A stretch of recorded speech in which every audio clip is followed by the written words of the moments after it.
PT 시험이 폐지된 이후 약대 편입이 부활했습니다. 약대 편입을 첫 시행한 24년도에는 방향성을 잡아가는 과정이다 보니 피해답고사에 대한 정보가 없어 많은 학생분들이 준비하기 까다로웠을 거라 생각하는데요. 결과적으로 봤을 때 PT 시험보다 어려운 학교도 있었고 쉬운 학교도 있었습니다. 그러다 보니 3개월 동안 전략적으로 준비해서 합격한 사례도 있다고 하는데요. 올해 약대 편입을 목적으로 하는 학생들은 작년 데이터를 기반으로 본인 상황을 파악한 다음에 전략적으로 준비한다면 합격률을 높일 수 있겠죠. 오늘 이 영상을 통해서 어떻게 준비하면 좋을지 확인해 보겠습니다. 24년도 기준 28개의 대학에서 약대 편입을 실시하고 있습니다. 학교마다 원하는 인지상이 다르다 보니 준비하는 전형이 다른데요. 크게 두 가지로 나눠볼 수 있습니다. 정량평가와 정성평가. 정량평가의 경우 학벌이나 전공 적합성을 반영하지 않고 성적, 공인영어 점수와 피해답고사로만 학생들을 선발하고 있습니다. 서류나 면접이 없기 때문에 학벌이 좋지 않아도 전공 지식이 부족한 비전공자여도 노력으로 해결할 수 있는 전형이죠. 정성평가는 정량평가에서 반영되는 전형에다가 서류나 면접까지 추가로 준비해야 합니다. 서류나 면접이 반영되기 때문에 전공 적합성과 동의 계열 그리고 학벌까지 본다고 볼 수 있고 어느 정도 조건을 갖춘 상태에서 지원할 수 있는 전형이라고 보시면 됩니다. 편입을 하기로 마음 먹으시다면 본인 상황에 맞는 학교로 목표를 잡으셔야 합니다. 나이, 졸업한 학교, 전공, 성적, 토익 점수, 본인 상황을 파악한 다음 비동의 계열이라면 정량평가 대학으로, 동의 계열이라면 정성평가 대학으로 목표를 잡아주세요. 비동의 계열 학생분이라면 서류나 면접에서 불리하기 때문에 조금이라도 유리한 정량으로 준비해야 합니다. 인문계 학생이 약대 편입을 지원했을 때 문과생이 왜 지원했냐는 공격적인 질문이 들어온다고 합니다. 면접은 이 흐름과 기세가 굉장히 중요한데 이런 공격적인 질문을 받으면 정신적으로 흔들릴 수 있잖아요. 감당 가능하시다면 정성도 한번 지원해 보시고요. 그게 아니라면 정량을 목표로 지원하시는 걸 추천해드립니다. 다시 본론으로 돌아와 전국에 있는 28개 대학 중에서 순수하게 100% 정량인 학교는 4군데입니다. 이석대, 전남대, 강원대, 동덕여대. 이 네 학교는 성적, 공인영어 점수, 피해답고사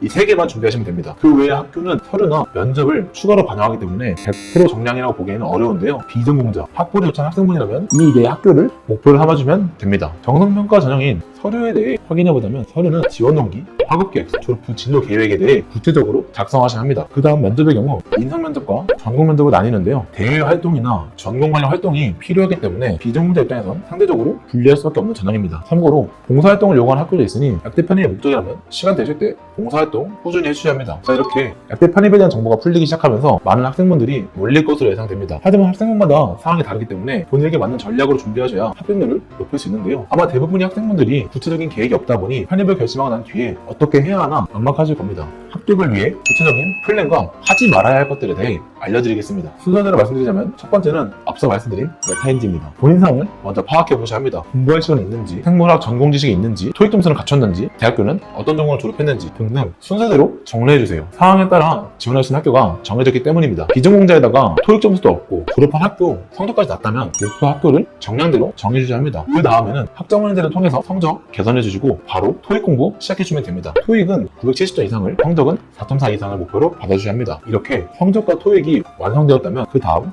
생물화학 피해답고사를 준비하시면 되는데요. 생물이나 화학의 경우 학교마다 출제 범위와 문제의 깊이가 다르기 때문에 내가 목표하는 학교, 입학처나 모집 요강을 통해서 파악하시면 됩니다. 참고로 약대 편입의 경우 지원 자격에 생물, 화학, 수학, 선행수 과목이 존재하는데요. 비전공자 학생들은 선행수 과목을 이수하지 못했을 테니 학점원대로 이수해주시면 됩니다. 그 다음 전공 공부는 학원 인강이나 현강을 통해서 준비하는데요. 학원은 커리큘럼이 정해져 있기 때문에 요 베이스라면 커리큘럼을 따라가는 것도 좋지만 베이스가 있다면 학원에 있는 커리큘럼 따라가기보다는 본인에게 필요한 파트만 집중적으로 들어주는 걸 권장해드립니다. 학원에 의지하면서 정해진 커리큘럼을 따라가는 건 비효율적인데요. 학원은 결국 기업이기 때문에 수익을 내기 위해 어쩔 수 없이 학생분들을 오래 붙잡아 둬야 합니다. 그러니 능동적으로 내 상황에 맞는 강의만 들으면서 공부하시면 되는 거죠. 이런 식으로 준비하시면 되고요. 다음으로 좋은 학벌, 풍부한 전공 지식, 졸업한 학교, 성적까지 잘 받았다면 정성대를 목표로 준비하시면 되고요. 시간 여유 있을 때 봉사활동이나 대외활동 챙겨주시고 전공 공부 꾸준하게 해주시면 됩니다. 상황에 맞춰서 정량이랑 정성을 나눠서 준비하신다 보면 되고요. 본인 상황에 맞는 전략이 필요하다면 아래 상담 링크 통해서 편하게 말씀해주시면 도와드리겠습니다. 자, 이렇게 오늘은 약대 편입에 대해 알아보았는데요. 본인 상황에 맞게